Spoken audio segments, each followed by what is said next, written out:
अब यहाँ पे अल फलाह यूनिवर्सिटी की अगर बात करते हैं तो उस पर 2 एफआईआर हुई है, जिसमें एक मामला चीटिंग का है, एक फॉर्जरी का है। अब ये जो दोनों एफआईआर हुई है, आप कैसे देखते हैं, ये इस पूरे मामले में कहां पर लीड करेगा? सबसे पहले तो पूजा जी देखिए, जो पहले हमारा एक शक था जिसपे मैं 2-3 दिन से आपके शो पे आपके चैनल पे बात कर रहा हूँ कि ये जो एक्सप्लोजन हुआ ये कोई नया कंपाउंड था, एक नया मिश्रण था जिसके कारण ये एक्सप्लोजन हुआ। और इसका खुलासा हो चुका है, ये टीएटीपी नाम का कंपाउंड है, ट्राइस्ट्रोन ट्राइपेरोक्साइड नाम का कंपाउंड है, बहुत अनस्टेबल होता है। इसको इसमें मिलाया गया और जो अनफॉर्चुनेटली श्रीनगर के नौगांव में जो इंसिडेंट हुआ जहां हमारे भाइयों की जाने गई, उसका कारण ये कंपाउंड है। और अब सवाल ये कि ये कंपाउंड इनके पास आया कहाँ से, ये मिलाया उन्होंने कैसे, इसको स्टेबल कैसे किया, बहुत अनस्टेबल होता है ये। तो क्या ये सारा काम, जो मेरा आकलन है, जो मेरा शक है, अल-फलाह यूनिवर्सिटी की लैबों में हुआ? क्या ये अल-फलाह यूनिवर्सिटी की लैब बम बनाने की फैक्ट्री थी? बिल्कुल, अब वहां की तरफ जा रहा है क्योंकि ये बिल्कुल सिद्ध हो गया इस कंपाउंड के कारण ही ब्लास्ट हुआ है।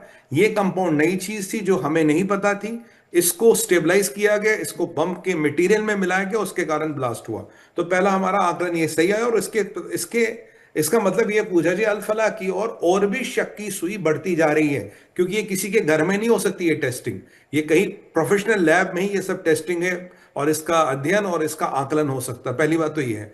दूसरी, अल-फलाह में जो 2 एफआईआर हुए, देखिए एआईयू ने तो इनको फिलहाल अपनी मेंबरशिप से सस्पेंड कर लिया।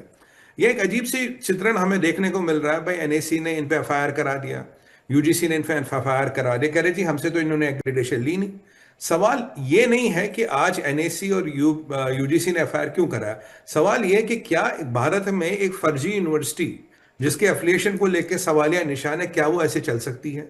क्या ये अधिकारियों के अब तक पिक्चर में नहीं आई? अगर नहीं आई तो क्यों नहीं आई? अगर क्या हम ऐसी फर्जी यूनिवर्सिटियां बना के मतलब बम फैक्ट्रियां बनने देंगे भारत में? क्या जी। ऐसी बम फैक्ट्रियां बनती रहेंगी और मतलब मासूमों मासूमों का खून बहता रहेगा?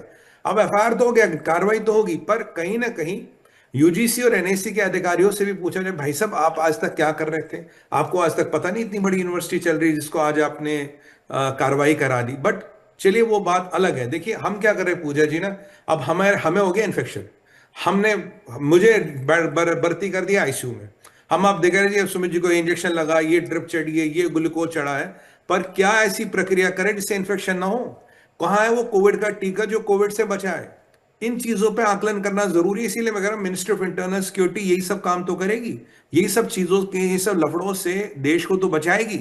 और अब 2 एफआईआर तो हुए, इनफैक्ट 2 लोगों की गिरफ्तारी भी हुई है। एक तो यहाँ 2024 का पास आउट डॉक्टर है, कुछ निसार आलम या कुछ जान निसार आलम, इसको वेस्ट बंगाल के दिनाजपुर में पकड़ा गया पुलिस ने, तो वेस्ट बंगाल तक ये नाटक पहुंचा है।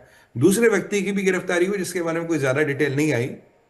कुछ मीडिया एजेंसियों का, कुछ सूत्रों का मानना है जो डॉक्टर जिहाद नेटवर्क है पूजा जी, जी। ये करीब करीब 200 डॉक्टरों तक फैला हुआ है। जी। अभी जी। हमारे जी। पास 15 या 20 नाम है, क्योंकि कल हमने बोला था 22 नाम और आ गए, उससे पहले 10-15 नाम थे। अब ये माना जाता है कि 200 डॉक्टरों तक ये नेटवर्क फैला जा सकता है और ये पूरे देश में फैला हुआ है। अब देखिए वेस्ट बंगाल तक भी इसके कहीं ना कहीं हाथ पांव पहुंच गए हैं।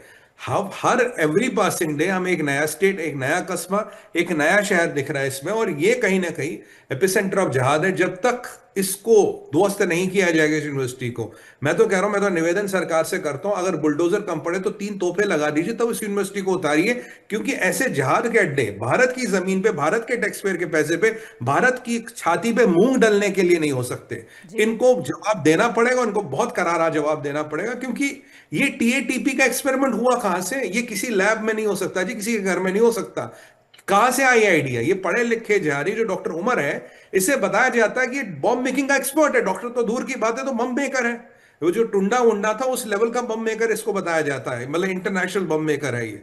अब हम जिस लेवल के जहाज की बात कर रहे हैं वो देशव्यापी है, और मुझे लगता है हमें इस पर ताबड़तोड़ कार्रवाई करनी चाहिए। ये यूनिवर्सिटी देश के मानचित्र पे नहीं हो सकती। मेरा कल भी सैनी साहब से निवेदन था, साहब कुछ नहीं मिलता ना बनाने को, इसको ध्वस्त कीजिए। एक बहुत बड़ी गौशाला खुल सकती है हरियाणा सरकार की, पर ऐसी चीजें ये समाज को चेताती है कि आप और हम सेफ नहीं है। और मुझे पूरी यकीन है कि मोदी सरकार, अमित शाह जी और माननीय मुख्यमंत्री सैनी साहब इस बला को निपटा देंगे। और आप देखिए अभी कितने और ताल खुलेंगे, हर कोई तार। पूजा जी क्या कारण है अल-फलाह से जुड़ता? ये चिंता का कारण है। और ये अभी मॉड्यूल कितना बड़ा है, इसका आकलन भी करना बाकी है, जिसपे सिक्योरिटी एजेंसियां लगी है।